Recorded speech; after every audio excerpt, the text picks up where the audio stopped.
ابے کیا ہو گیا؟ دیکھو ایک نبی ہے جو غربت کی انتہا کو پہنچا ہوا ہے, وہ شادی بھی کتنی کر رہا ہے؟ 9 بیویاں ایٹ اے ٹائم. ان کے خرچے 9 گنا بڑھ گئے نا ہم لوگوں سے, اور اپنی نسل بھی نہیں روک رہے. وہ تو اللہ نے آپ کو اولاد نہیں دی, اس میں بڑی حکمتیں تھیں, تاکہ نبی کی اولاد میں بیٹا نہیں اللہ نے دیا نا, بیٹے ہوئے تو کیونکہ آپ آخری نبی ہیں.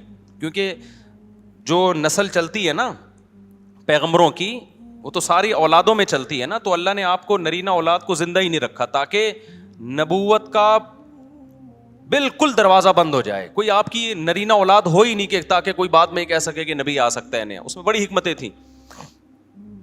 لیکن ہمارے نبی غربت کی انتہا پہ, شادیاں بھی کتنی کر رہے ہیں؟ 9 بیویاں.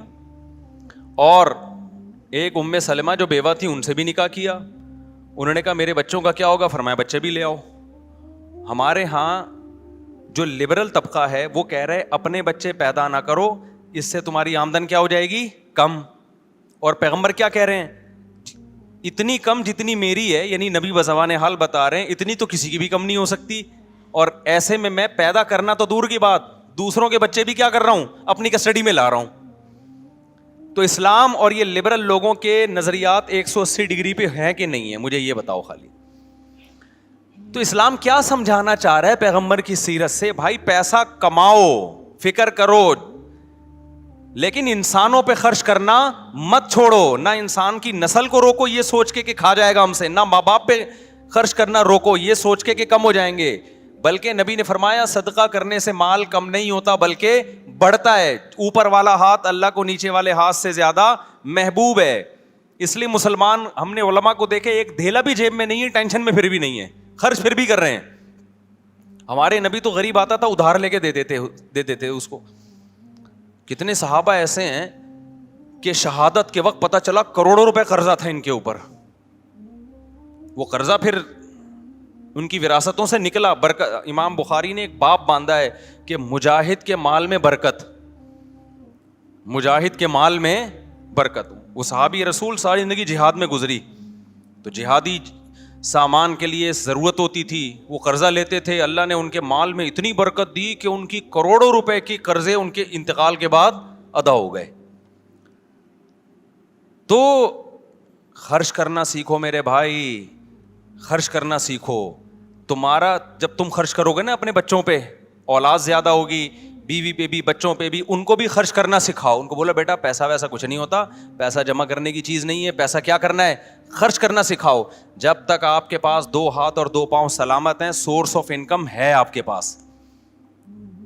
اب سورس آف انکم, رزق کے جو دروازے ہیں نا وہ ہمیں نہیں پتا ہوتا کس کے لیے کہاں سے کھلے ہیں.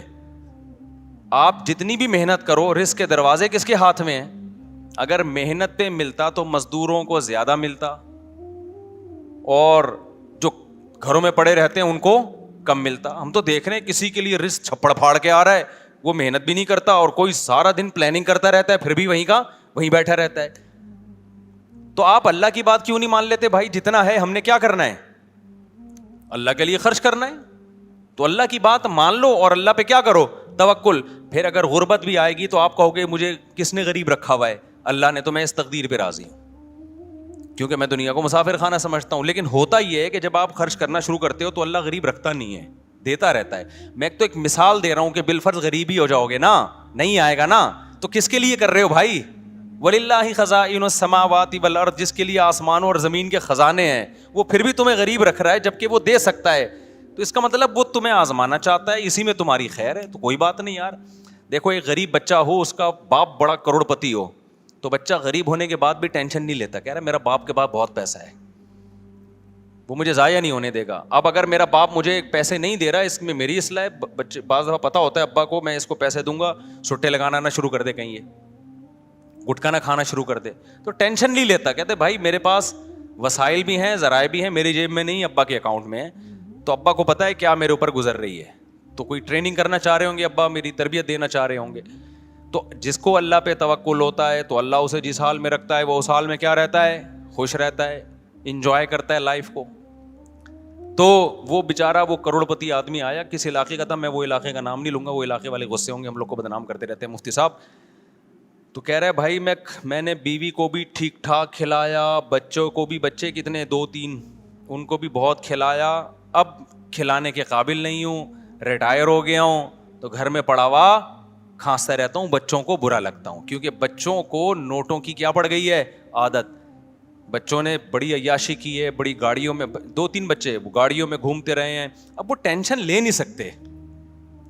بیگم کی بھی ہر خواہش پوری ہو گئی, اب وہ ٹینشن لیس ہو گئی, یعنی ٹینشن برداشت کرنے کی طاقت اس میں ختم. اب جب ٹینشن برداشت کرنے کی طاقت ختم ہے تو بوڑھے شوہر کو برداشت کرنا, اس کی کھانسی کو برداشت کرنا, اس کی خدمت کرنا, یہ سب چیزیں ان لوگوں کے لیے بڑی مشکل ہوتی ہیں. دیکھو دولت مند لوگ یا جو بے دین لوگ ہیں, ان کی جوانی کو دیکھ کر کبھی بھی دھوکے میں نہ آیا کرو. یہ تھوڑے دن کا ان کے مزے ہوتے ہیں, اس کے بعد جب ان کی عمر بڑھنے لگتی ہے, ان میں آپس میں ریلیشن نام کی کوئی چیز نہیں ہوتی, ان میں ریلیشن بالکل نہیں ہوتا, ہوس ہوتی ہے بس ہوس.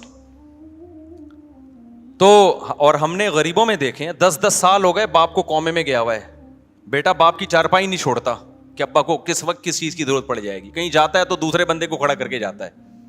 یہ جو یورپ میں معذوروں کی اتنی خدمت ہوتی ہے نا, گورنمنٹ پیسے دے رہی ہوتی ہے, ہر معذور کو 2 بندے دیے ہوئے ہوتے ہیں, ہم بڑی تعریف کرتے ہیں کتنی اچھی سوسائٹی ہے یار, وہاں ہر معذور کو 12 گھنٹے کی ڈیوٹی سے گورنمنٹ بندہ دیتی ہے. گورنمنٹ اگر وہاں لوگوں کو بندے نہ دے تو معذور روڈ پہ پڑے ہوئے ہوں, وہاں پہ سگا بھائی بھی اپنے لنگڑے بھائی کو گھر میں رکھنے کے لیے تیار نہ ہو. گورے کے پاس ٹائم نہیں ہے اپنے باپ کو اپنے گھر میں رکھے, وہ اپنے بھائی کو کہاں سے رکھے گا. بھائی میں سمجھا پا رہا ہوں اپنی بات. لوگ بڑی تعریف کرتے ہیں نا, ایکچولی وہ ملکوں میں کتنی آرگنائزڈ کنٹری ہیں, مجھے سامنے کے لیے بہت پھینک رہے ہوتے ہیں, میں کبھی بھی متاثر نہیں ہوتا, اللہ کا بڑا فضل ہے. میں کہتا ہوں ہم لوگ لنگڑے لولے ان سے زیادہ اچھے ہیں. یہاں معذور بھائی ہوتا ہے, دوسرا بھائی اس کے لیے بھیک مانگ رہا ہوتا ہے بیچارہ, ساری زندگی اس کے لیے رو رہا ہوتا ہے. انسانیت یہاں ملے گی آپ کو, وہاں نہیں ہے. وہاں انسانیت کے باتیں ہیں, دعوے ہیں, تھوڑی بہت مل جائے گی تھینک یو وینک یو, بس اس سے زیادہ نہیں ہے. یہ بچہ آیا کہاں سے آیا, مجھے تو لگ رہا ہے مریخ سے آیا یہ دیکھو باہر سے آیا. تو انسانیت جتنی یہاں ہے وہاں نہیں ہے.